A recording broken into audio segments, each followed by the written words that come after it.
dois textos para a nossa exposição dessa noite. O primeiro deles em Malaquias, capítulo 3, a partir do versículo 6 até o versículo 12.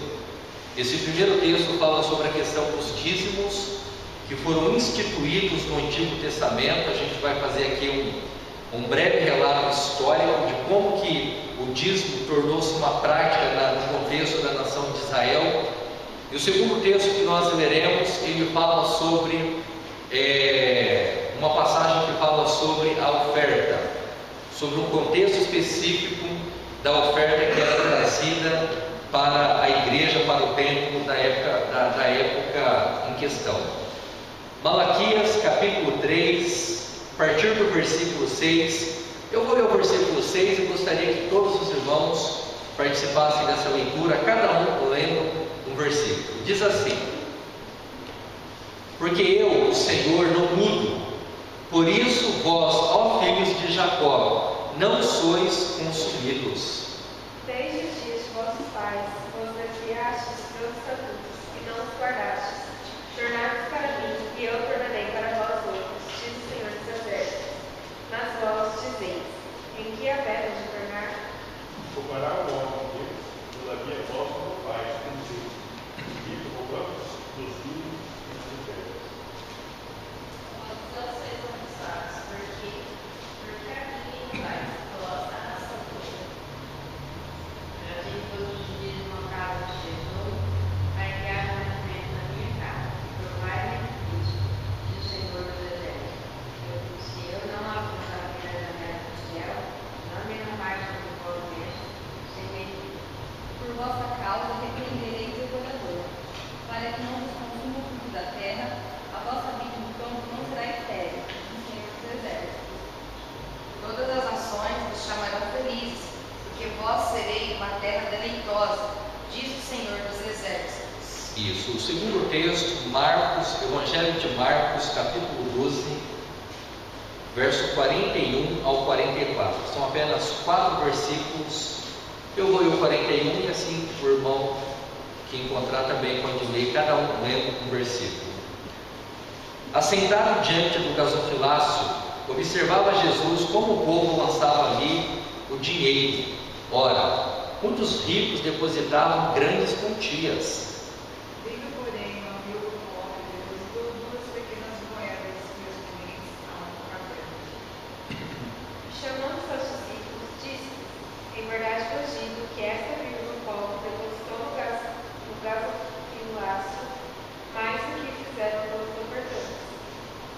Porque todos eles obrigaram do que lhes sobrava, ela, porém, pensou pobreza e deu tudo quanto possuía, todo o seu sustento. Isso, mesmo assentados, oremos.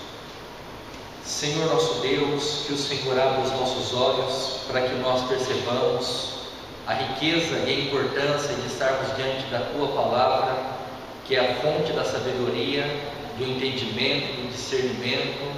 Que a Tua Palavra nos dê clareza, nos instrua, para que vivamos de acordo com a Tua santa, bendita e excelsa vontade. Que o Teu povo seja instruído, que a Tua igreja seja fortalecida e que o Teu Evangelho avance, não apenas aqui na nossa igreja, mas por meio das redes sociais, onde é proclamada a Tua Palavra, e que tantos outros que nos acompanham sejam edificados e instruídos no santo temor do Senhor. É o que nós te pedimos, não em nosso nome, mas no nome de Jesus. Amém. Amém. A primeira coisa que nós precisamos considerar quando nós falamos sobre o dízimo é que, embora o dízimo ele seja uma prática de uma certa maneira polêmica para alguns, porque há tanto aqueles que defendem como aqueles que criticam, o nosso entendimento ele deve ser fundamentado numa visão bíblica, numa visão coerente, numa visão de um entendimento global daquilo que a Bíblia ensina sobre o assunto.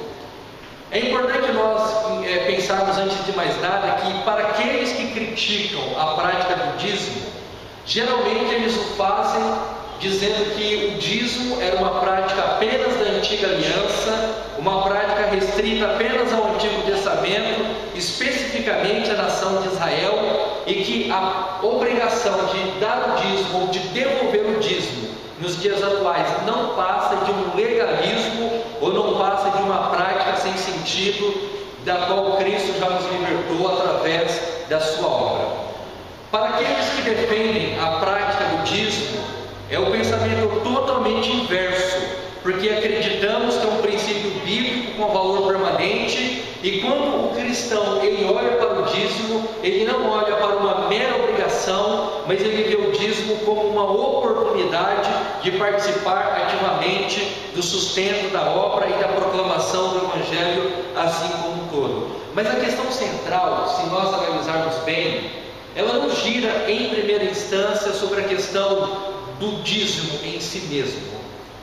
Mas quando a Bíblia fala sobre os recursos, sobre a maneira como nós lidamos com o nosso dinheiro, a grande pergunta é: como que nós administramos biblicamente aquilo que nos é confiado mensalmente? Como que nós gerimos e administramos os nossos recursos? Essa é a questão principal. Porque não adiantaria nada uma pessoa ela ter a prática do dízimo se as outras áreas da sua vida elas não tiverem uma certa harmonia, não tiverem uma certa coerência. Seria mais ou menos como uma pessoa que ela devolve a 10ª parte do seu salário para a igreja, mas ela usa o restante para satisfazer os seus desejos carnais. Então o ponto central é como nós administramos os nossos recursos. A maneira como nós administramos, ela representa os fundamentos que a Bíblia ensina sobre como deveríamos administrá-los, ou na verdade a gente faz uma mera obrigação de dar uma parte para a igreja e depois nós administramos como bem entendemos o restante. Então, antes de mais nada, a gente precisa entender isso. Deus, Ele está profundamente interessado como todas as esferas da nossa vida representam ou refletem o Evangelho.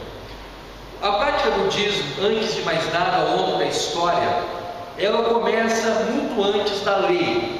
Quando nós olhamos para o livro de Gênesis, por exemplo, no capítulo 14, nós encontramos essa prática sendo estabelecida quando o próprio Abraão, ele dá o dízimo para Melquisedeque, naquela época, naquele contexto. Então veja que antes mesmo da lei ser proferida por Moisés, a partir do livro de Êxodo, nós encontramos a prática do dízimo muito bem instituída num contexto onde não se tinha a lei de Israel. Quando nós chegamos no livro de Levíticos, por exemplo, então essa prática ela se torna um pouco mais comum, ou ela é normalizada, e essa prática então era usada para sustentar os levitas da época. E aqui fazer um parêntese: pastor não é um tipo de levita. Nós não podemos pegar elementos do Antigo Testamento, como os levitas que pertenciam às tribos de Israel, e trazer ou transportar para o contexto moderno e falar: não, o pastor é um levita e por causa disso ele é sustentado pelos recursos da igreja. Não é essa a questão central. Os levitas eram um grupo de pessoas de uma tribo específica que foram separados por Deus para cuidar do templo, ou na época não tinham templo, mas o tabernáculo, e eles tinham um ministério específico naquele contexto. Mas quando nós chegamos no Novo Testamento, é mencionado explicitamente a prática do dízimo nos Evangelhos e também no livro dos Hebreus, embora seja uma referência mais aos judeus. E observamos também que Jesus aprovou a prática do dízimo, mas a primeira questão que eu quero chamar a sua atenção é que, embora ele tenha mencionado e falado sobre o dízimo, ele reprovou a maneira como era feita.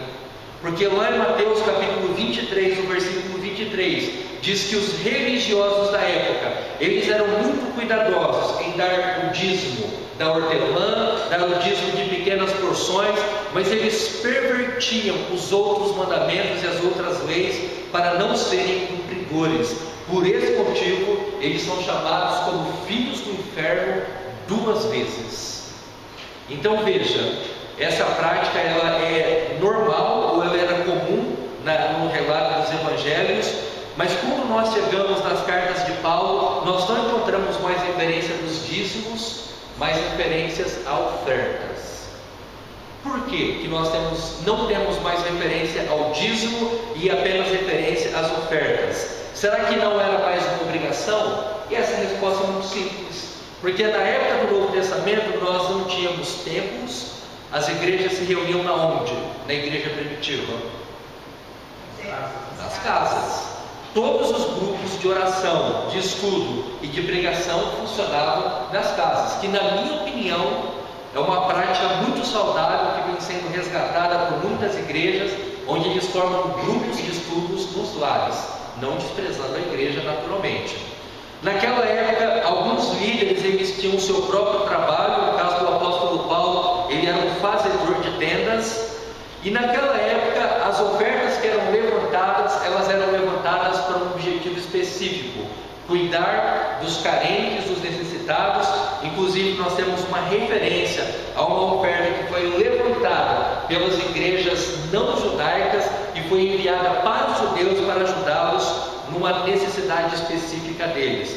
Mas o ponto é que quando a Bíblia fala sobre contribuição, ela fala sobre o desprendimento e a liberalidade.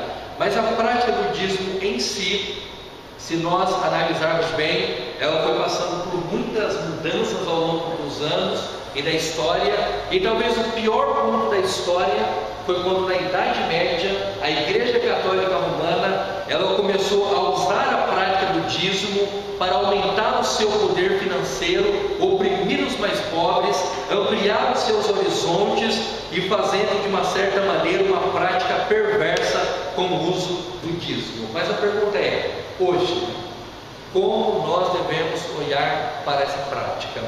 Será que ela é válida? Será que ela foi desfeita ao longo do tempo? Então, o primeiro ponto que eu quero meditar com os irmãos no livro de Malaquias é que a questão que nós devemos considerar sobre todas as coisas, antes de mais nada, é que, embora nós não tenhamos referências aos dízimos, especialmente nas cartas paulinas, o princípio é válido para toda a história. Embora o livro de Malaquias tenha sido escrito 400 anos antes do nascimento de Cristo, os seus preceitos tenham sido direcionados para a nação de Israel, os seus princípios eles devem funcionar e devem alcançar toda a igreja. Veja que no contexto aqui de Malaquias, o que nós encontramos é o fato de que o povo estava desviando dos estatutos de Deus, e uma das práticas que eles cometiam era reter aquilo que deveria ser destinado para o sustento do templo. Irmãos, nós nunca podemos perder de vista um aspecto: quem somos nós no contexto maior da história? Veja bem, quem somos nós no contexto maior do tempo, por exemplo? Qual relevância a nossa vida ela tem no sentido de fazer a diferença na existência do universo, ou até mesmo de um aspecto mais restrito? Então veja, será que Deus precisaria mesmo dos nossos recursos? Será que seria saudável nós pensarmos que Deus, o Senhor do Universo, o Criador Supremo de todas as coisas, aquele que trouxe todas as coisas à existência, submetê-lo ou de alguma maneira comprá-lo, suborná-lo com os nossos vanos recursos materiais? Porque para todos aqueles que são contra a prática do dízimo em si, o maior argumento que pesa para essas pessoas não é o debate da questão em si, mas é um amor escondido ao próprio dinheiro. E esse é o nosso maior problema. Nós amamos o dinheiro mais do que deveríamos. Então a prática do dízimo, embora ela tenha tido esse aspecto específico no livro de Malaquias, ela é importante para nos ensinar que o Criador do Universo, ele não está mendigando alguma coisa de nós, mas Ele está nos dando uma oportunidade graciosa de participar de um projeto maior. Porque todas as vezes que nós destinamos o nosso dízimo à obra, e eu não quero que os irmãos, a obra de Deus, o que é a obra de Deus? É só você pensar que 15% dos recursos que entram nessa igreja, eles são destinados para um caixa maior da igreja. E esse caixa maior, ele financia a formação de novos pastores, ele auxilia no sustento de missionários que são espalhados por vários estados brasileiros, em alguns anos até em outros países. Então, ao sermos fiéis na prática do dízimo, nós estamos, na verdade, contribuindo e colaborando com uma obra maior. Nós somos, ou devemos considerar a nossa prática do dízimo simplesmente como o fato de nós sermos administradores de um recurso que Deus nos deu. Corações movidos por amor a Deus, eles sentem prazer em contribuir e engrandecer o nome de Deus em todos os aspectos, inclusive na devolução do dízimo. Eu quero chamar a sua atenção para o versículo 10 de Malaquias, capítulo 3, porque a crítica que foi feita era a seguinte: trazei todos os dízimos à casa do tesouro, para que haja mantimento na minha casa, e provai-me nisto, diz o Senhor dos Exércitos, se eu não abrir a janela dos céus e não derramar sobre vós bênção sem medida. Então havia um grupo de pessoas ali dentro do contexto da nação de Israel, na época do profeta, que eles estavam retendo os valores, eles estavam dedicando o pior do que eles tinham, e eles estavam comprometendo a beneficência e o sustento, especialmente daqueles que tinham menos condições. Mas dentro desse ponto, eu quero que você entenda que quando o texto fala aqui sobre os dízimos, ele não fala sobre pagar dízimo. Tem gente que usa essa expressão, pagar o dízimo, como se estivesse pagando um boleto, ou eu vou dar o dízimo, como se estivesse dando alguma coisa. Mas o princípio que nós encontramos aqui, quando ele diz trazer, é devolver. É simplesmente uma devolução de uma parte daquilo que você recebeu. É muito difícil ficar falando sobre o dízimo nos dias atuais, porque essa prática ela se tornou perversa. As igrejas neopentecostais, eles literalmente enganam as pessoas, eles roubam as pessoas, eles se fazem de argumentos bíblicos para criar um padrão de vida excelente para eles, enganando as pessoas. Mas, por outro lado, nós não podemos deixar de falar para que a igreja seja instruída e orientada em relação a essa prática.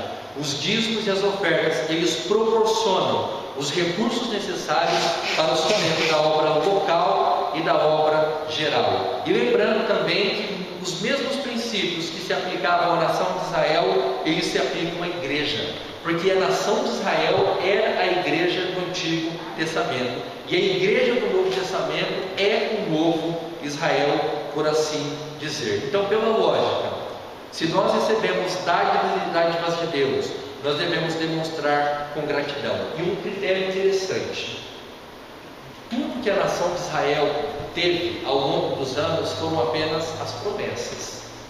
Então, desde quando Israel se formou, qual que era a promessa? De que eles teriam uma terra e de que eles teriam um Salvador. Mas a terra que é prometida para eles é uma simbologia apontando para a nova Canaã, e o Salvador seria Jesus Cristo, que veio e libertou. Veja que interessante: tudo que para Israel era uma promessa, para a igreja é uma realidade. Todas as promessas que foram feitas de Malaquias para trás, elas se cumpriram em quem? Cristo. Em Cristo. Então veja, nós somos detentores de uma dádiva que eles não tiveram.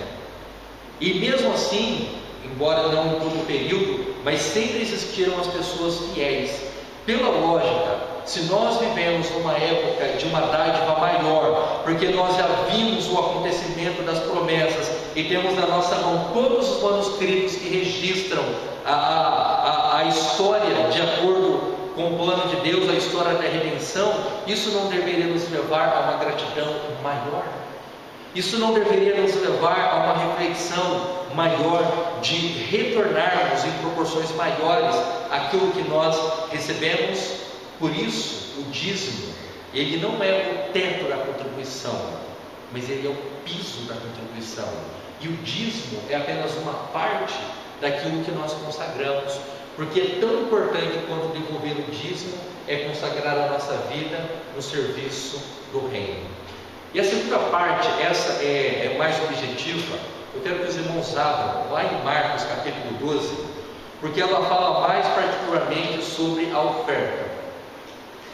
Essa parte do Evangelho de Marcos, ela é um encerramento de duas advertências que foram feitas por Cristo. A primeira advertência, ela está no capítulo 12, que vai do verso 38 ao 40, quando Jesus ele estava repreendendo e advertindo os escribas por causa do orgulho deles. O que eles gostavam de fazer? De andar com roupas espalhafatosas, ficar saudando as pessoas nas praças. Eles gostavam de sentar nas primeiras cadeiras, eles gostavam de sentar nos primeiros lugares, nos banquetes, e eles devoravam as casas da viúva. Então Jesus exorta, adverte, repreende essas pessoas severamente.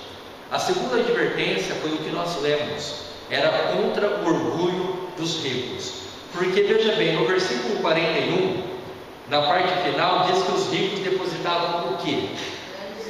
Grandes mentiras. Humanamente falando, como que nós avaliamos uma boa oferta? Pelo valor.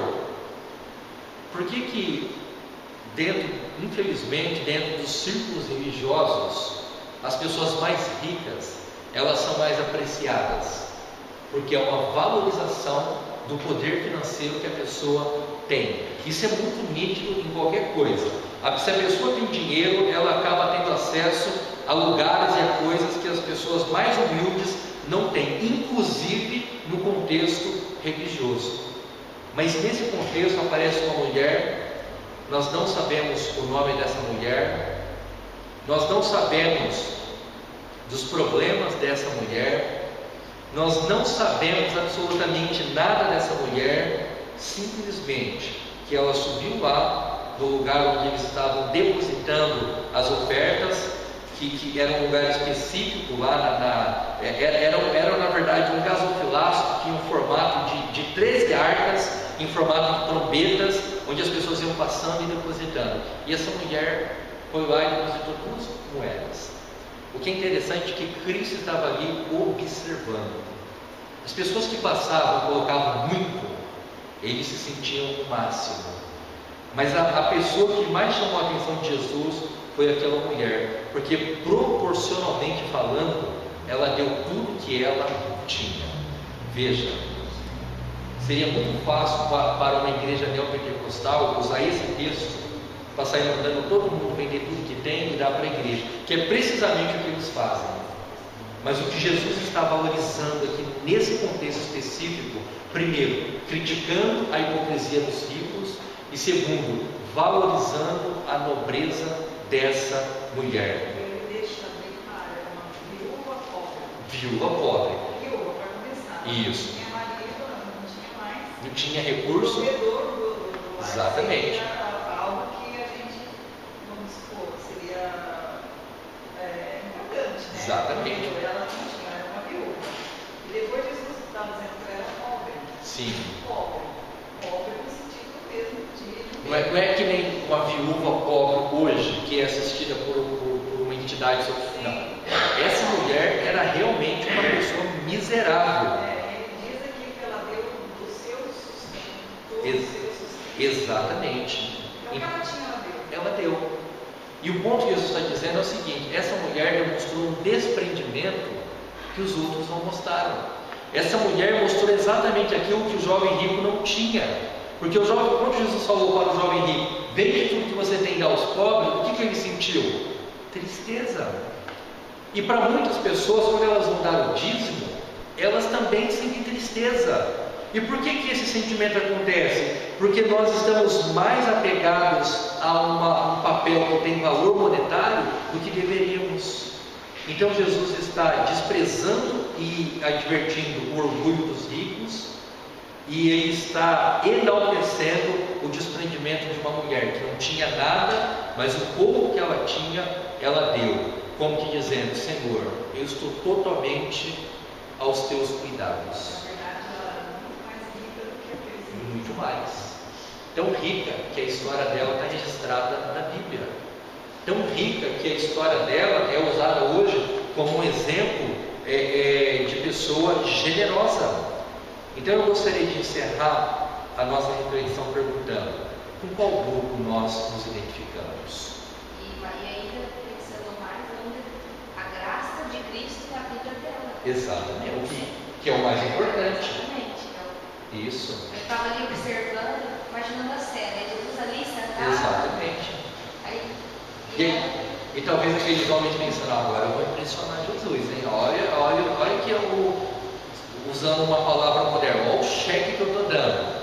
Mas quem realmente foi digna de ser notada foi aquela mulher. Porque para os ricos, as suas ofertas não passavam de uma pequena contribuição. Mas para aquela viúva, sua oferta foi uma verdadeira consagração de todo o seu ser. O orgulho no viver e no ofertar é pecado e deve ser evitado a todo custo. Então, em qual grupo nós estamos? O dízimo e a oferta devem ser considerados como uma pequena parte de um todo que envolve a vida cristã.